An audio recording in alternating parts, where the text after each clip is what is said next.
mga kamamshi, kanakshi, and kapapshi.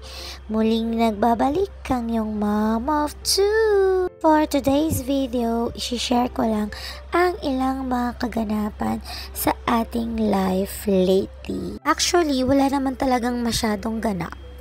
So, ayun, yung first clip dito ng video is, andyan kami sa may Lasal Hospital kasi nga, may follow-up check-up yung eldest ko since he was admitted nga sa ER ng Lasal dahil nga sa pediatric community-acquired pneumonia. And then, nagamot naman na siya kasi nga, naidala namin sa hospital na bigyan ng antibiotics and other meds.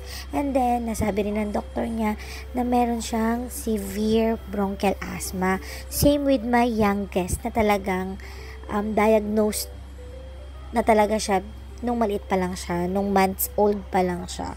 So, ayan, dalawa na silang inatake ng asthma ngayon. So, ayan, wala naman din talagang ganun na mga happenings sa aming life lately. So, ayan, pumunta lang kami sa palengke, syempre, para bumili ng ulam and gulay para sa aming day-to-day needs. So, ayan, yun naman actually mga typical na routine or mga pangyayari or mga happening sa aming life weekly, monthly. So, except lang dun sa follow-up check-up and check-ups and etc. admission. So, yan, mamamalengke.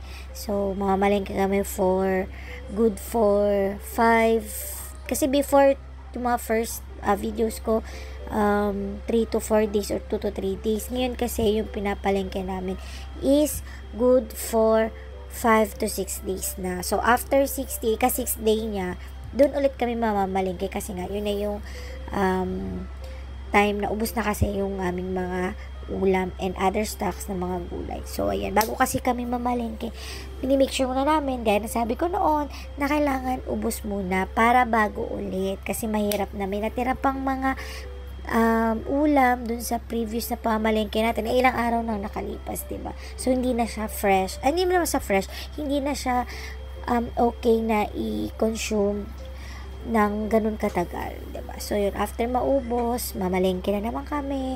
And after mamalengke, syempre, andito naman tayo sa grocery. So, kasi dyan sa pinunta namin palengke sa may Kadiwa, meron din dyan, Save More. So, pagkatapos namin pagkatapos ko mamalengke, kasi nga yung mag-ama, yung aking mister at yung aking youngest, nag-aantay sila sa Jollibee. After ko mamalengke, akit ako dun and then punta na kami ng grocery. So, ayan na nga. Bumili lang kami ng mga ilang needs and goods dyan sa grocery.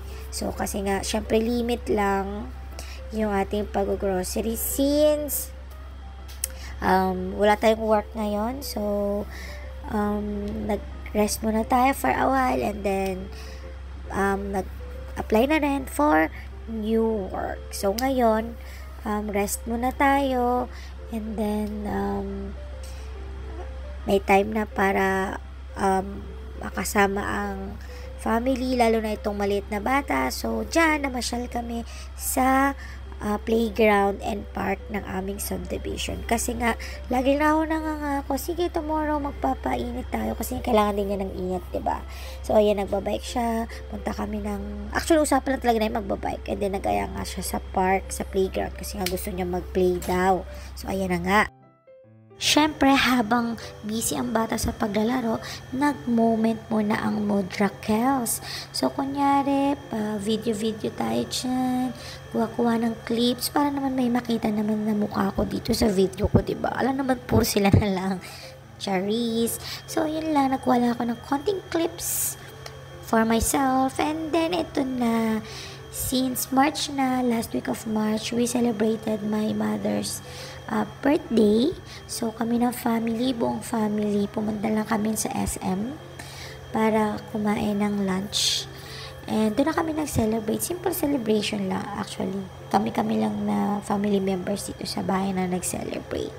So, ayan, after namin kumain dyan, nagkaroon kami ng time na maglibot-libot sa mall since hindi na rin kasi kami nakakapunta ng mall ngayon dahil nga merong pertussis outbreak na dito sa Cavite. So, syempre, mas maganda yung nag-iingat, diba? So, ayan, kumuha na naman ako ng clip dito sa aking self na kunyari lakad-lakad ko no ang mudra. So, ayan, para naman meron naman tayong mukha dito sa ating video, 'di ba? So, ayun na nga. So, ayan, nagkaroon ng time na mag-play ang magkapatid sa arcade. Actually, meron nga rin akong time dyan na mag-play din dun sa may claw, yung kumuha ng mga stuffed toys. Pero yung eldest ko, nakakuha siya ng isa. Ako, ang dami ko nang naubos ng mga tokens. Wala talaga ni isa, binabagsak, nakakainis. Ayan, walking galore muna kami dito. While nagtitingin-tingin sa paligid kung merong mabili kahit walang pambili, charis. So, ayan, lakad-lakad lang. So, wala naman kami talagang ginawa dito. Kumain and then nag-stroll saglit and then naglaro kami. Actually, naubos yung time namin sa arcade. So, ayan, para syempre mag-enjoy ang bata. And nakapag playhouse pala itong bunsoy namin. 30 minutes lang siya. Wala pang 30 minutes. And then, pumunta na kami ng arcade. So, ayan. Pumunta siya rito na sa may store ng Saint, ano to? Sa about store ng mga santo. Yan, nandiyan si Papa Jesus, si Mama Mary, and other saints. So, yan, natuwa siya. Sabi niya, si Tito Aba daw niya. Kasi pag nakakita siya, nakikita niya si Jesus, sila Mama Mary, and yung may cross, may mga saints. Ang nasa isip niya si Tito Aba niya kasi nasa heaven na. Pag nakikita siya ng church, si Tito Aba niya. So, yun. We miss you, brother. So, ito na nga ang mudra ko ay pinakita niya ang kanyang tanim na talong dito sa aming garden, sa harap ng bahay. So, ayan, binida niya yung kanyang malaking talong daw. So, ayan, syempre naman ako, pang video din to, pang add din sa ating vlog. So, nilagay ko na rin to. So, ayan, nakita nyo, ang laka talaga ng talong niya. So, gumawa na siya ng garden. Meron siyang mga gulay dyan. Meron din siyang mga halaman. May mga bulaklak. So, yan, mahilig kasi talaga siya sa halaman. So, diba? Laki talaga ng talong. So, ito lang po ang ating life lately. Thank you for watching and God bless everyone.